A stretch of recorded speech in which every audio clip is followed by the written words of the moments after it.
Everybody, welcome to one more round. Today, like every other day, we've got an amazing guest. We've become friends. Can't wait to get to know him more. But I got Michael Law here. He's a young, ambitious entrepreneur that, quite honestly, everybody should listen to because I wish I knew some of the things that he's going to talk about today when I was his age, and I felt like I was further ahead than most at my age when I was 24. So, Michael, welcome, man. Man, thank you for having me. I'm Yeah, excited to have this conversation. Absolutely, dude. We initially met. I'm trying to think. Was it Nick Arapulis' live that you were on? Yeah. Okay. Where if that was the first initial one, if you weren't at any of Not Most People's events prior to that, it could have been prior. But if not, then definitely when Nick had me on the show. That's right. It might have been actually at the Not Most People one because they did like a back-to-back, and we might have met both the first day, and then I saw you on, I think, the next night. Yeah. So let's talk a little bit about your story because you are 24 years old. You've had a lot more success and probably failures than most people at 24. How did you get into entrepreneurship? What was your drive on all that? It comes from just growing up background. Everything comes from your background and stuff. And if you're, listening to this episode and stuff and you really want to figure out why you're at where you're at, go back to childhood.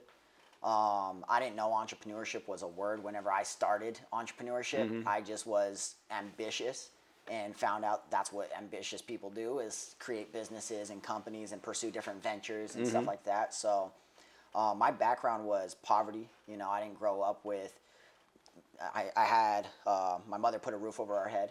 She was able to put food on the table, but I never saw her. She was working 3 jobs. She was always in and out of the house.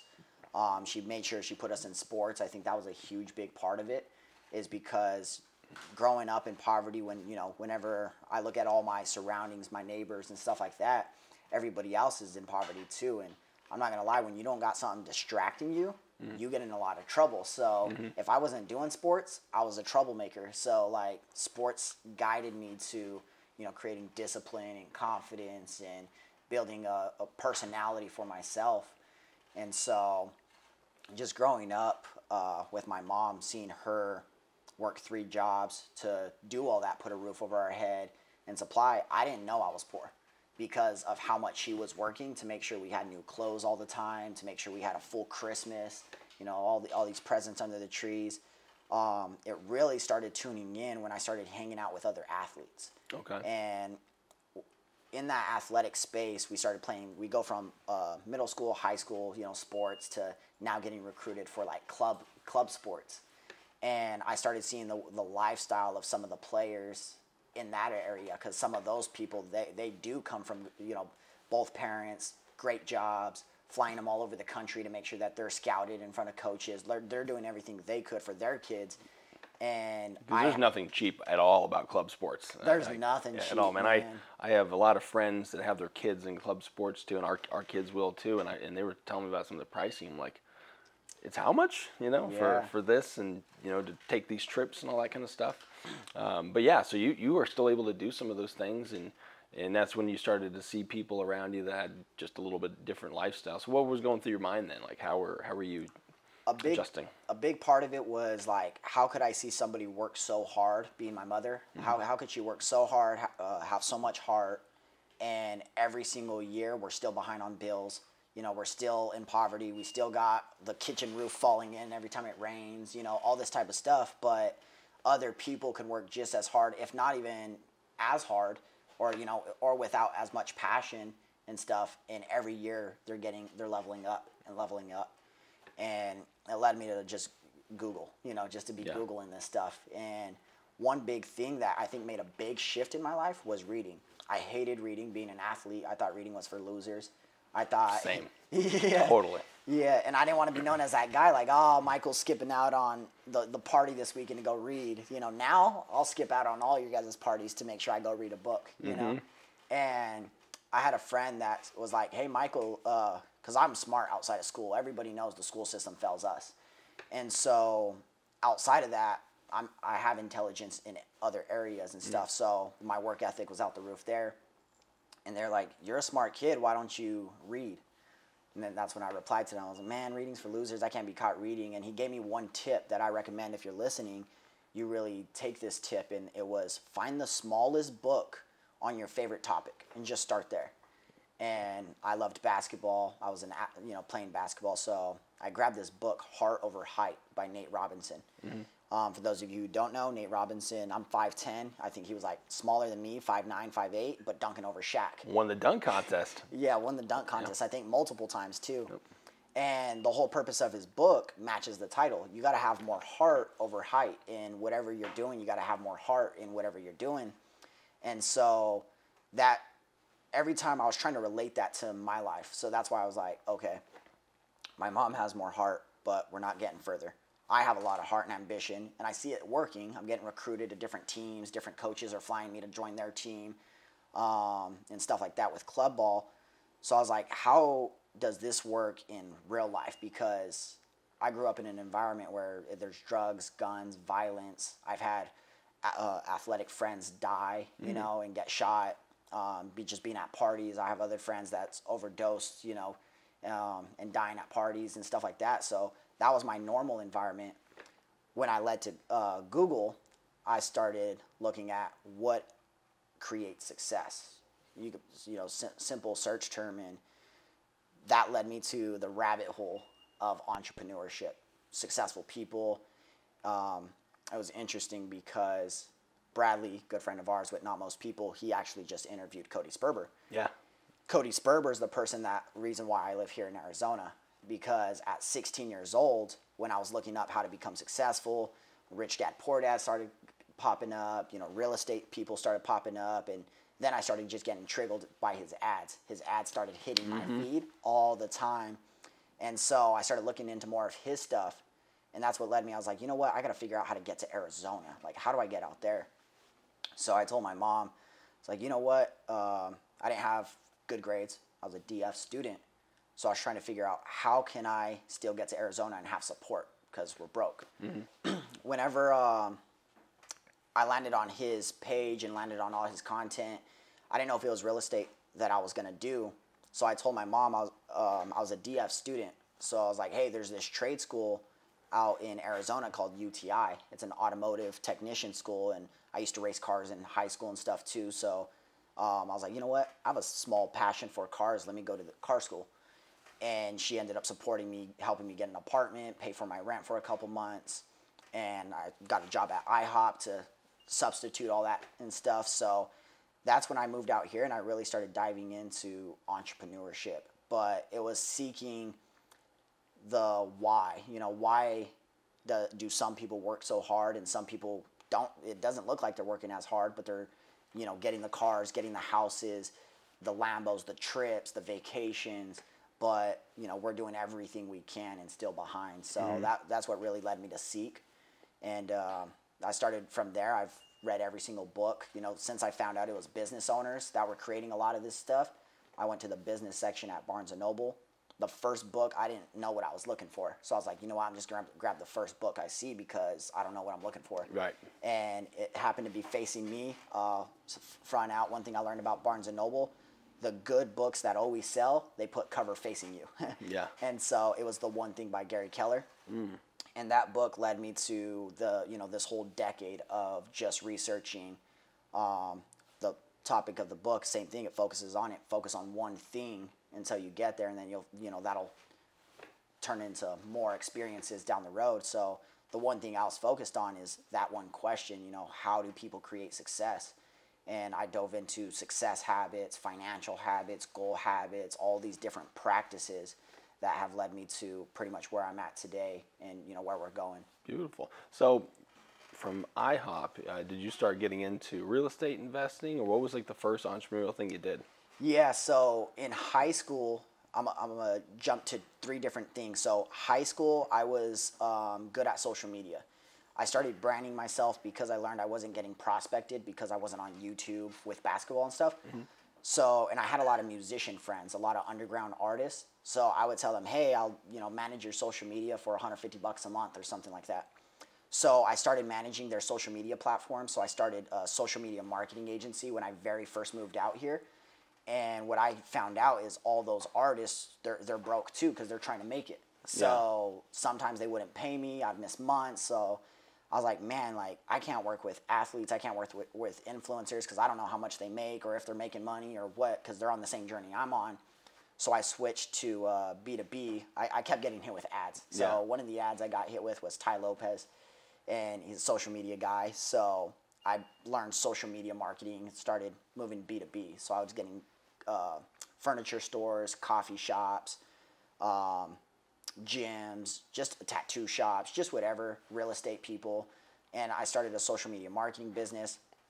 I've done that up until probably 3 years ago. Okay. I moved to Miami and had an investor in Miami invest into that business. But while I was doing it here, I wasn't making a lot. I was probably making about $2,500 to $3,000. That's a lot for a 17-year-old though. Oh yeah. By yourself. Plus I had my side, IHOP was my side gig. That was my full-time gig. So I was at IHOP trying to make extra cash on the side. Plus to get approved for like an apartment and all this stuff. They want a job. They don't want entrepreneurship. Right. So that was something I figured out. And so because of Cody, now that I was out here, I was like, okay, now I'm going to research this Cody guy and see where he's at. I moved all the way to Goodyear to the cheapest part I could find of town and get an apartment. And I found out he lives in the richest part of town here in Scottsdale. So I was like, man, how am I going to get out there? So I took a course that he had. It was probably about $800 on wholesaling. And I did one deal. So I went to Chandler, met a guy named Frank. We did one deal together, and I made $8,000. I was somebody that tried to search for a deal in the social media marketing space. This is probably a mistake I made that I recommend a lot of you guys in entrepreneurship don't make, especially, is I'd find client, find the big client, and then sit back for a little bit. Like, oh, I'm good. He wrote me a big check. And then I'd see that money dwindle down. And then I'd go again. Client, find that big client again, and then chill. So wholesaling was that for me for that first time. So I made $8,000 on my first wholesale deal, and I just chilled. I was like, I'm good, 3 months rent right there. Yeah. So when I did that, I left IHOP. So I told them, I was like, guys, I'm out. I called my school. There was other things that led to me leaving the school too as well. So I was scrolling on social media, and I seen a post that said, pack the pen.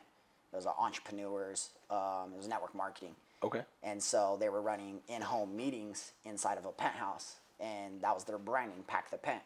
Didn't know what it was. I saw the word entrepreneur, so I was like, you know what? I'm going to go to this meeting now. Yeah, like, that's me. Yeah. So I was like, I'm going to go see what's up.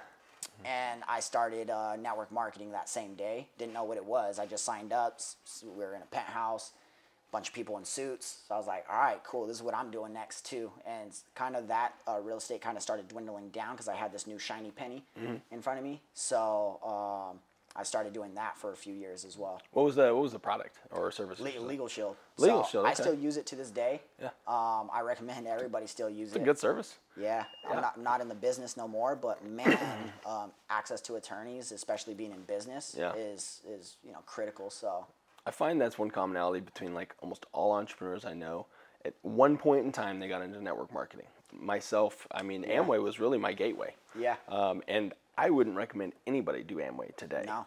Except for the education portion of it. Because the education portion of it literally flipped my mind because I started reading. I started listening to all these success stories of people I didn't even know you could live a lifestyle like this unless you were an athlete or you were just born into it. That's kind of what I was taught growing up.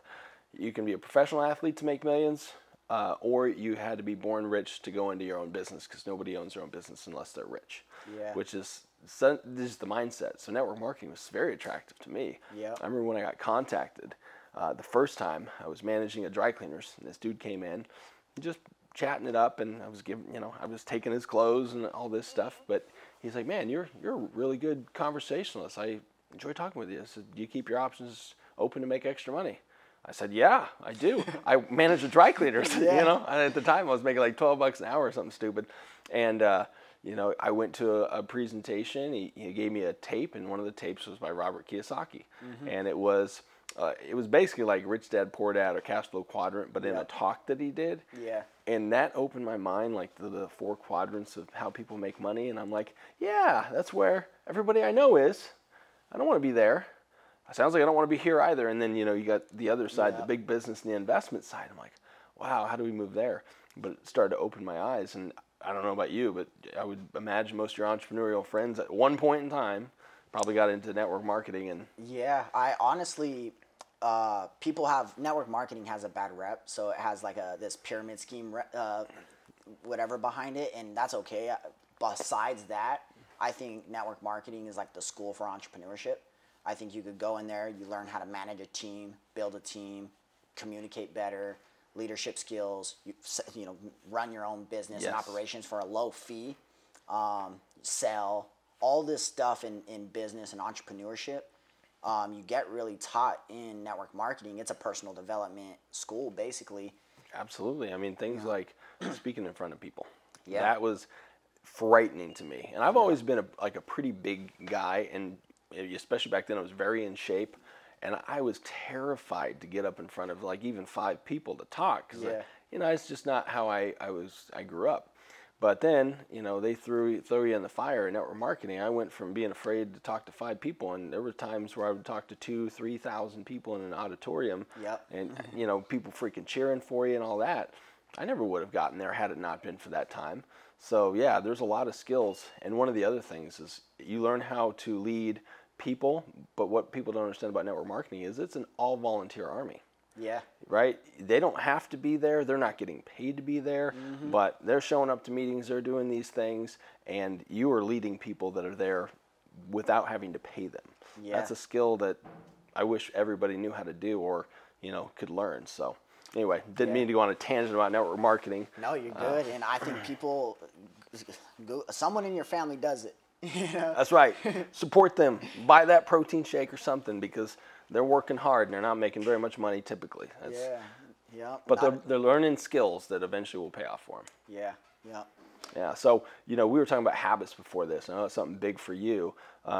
What are some of the habits that you really encourage anybody in business? I don't care if it's young and they're just getting started, or they've been doing it a little bit while. What habits are you looking at, and what are you helping them create when you're having a conversation like this? Yeah, one of the things in business I've learned, and I've talked from everybody from me being broke and poor with friends all the way to billionaires and people with billion-dollar companies. And the huge difference is there's a very few key things that successful people do. And it doesn't mean, when I say successful too, it doesn't mean like you need to be a billionaire or a millionaire. I'm talking about you're a successful parent, you're a successful coach, a brother, sister, a coworker, just whatever in general. You don't need to associate money with success. You need to associate your happiness and your health and all this type of stuff. But gratitude. A lot of people, again, I thought reading was for losers and geeks and nerds and stuff like that. A lot of people, especially if they're listening to this podcast, they might think, oh well, I show gratitude, why would I write it down? I write it down. Trust me, it'll make a huge difference. Goal writing, affirmations, and then those things are something that you should be doing every day until it becomes habitual. But if you don't have goals, I ask a lot of people, and a lot of people don't ask themselves, what do they want out of life? Right. That one simple question, like people never ask themselves, what do I want out of life? And if you take that question serious, and you take that, and it lasts 3, 4, 5 days, a week, 2 weeks, just to ponder on the question. You don't need to know right away, and most people won't know.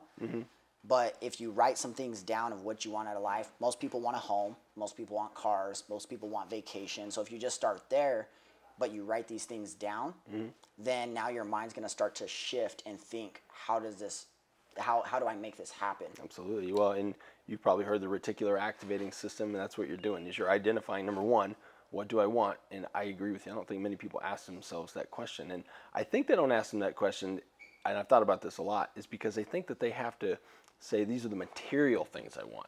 No, I want to be a great father. I want my kids to learn good habits from me. I want to be a great husband. I want my wife to know that she's loved, that I'm taking care of the needs and all that kind of thing. Like, those are things I think people should be, not that there's anything wrong with the material things. Write those down too, but don't think that's what you should be asking.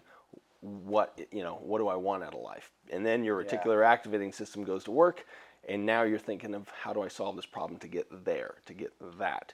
What habits do I need to pick up? And yeah, it's cool how it happens. And I'm sure if you look back, it's the only way you can kind of look at it. Have you seen those things happen in your life to where like, man, look how far I've come, but my habits are much different than back when I was playing ball, just trying to stay out of, doing, mischief like you were talking about, right? Yeah.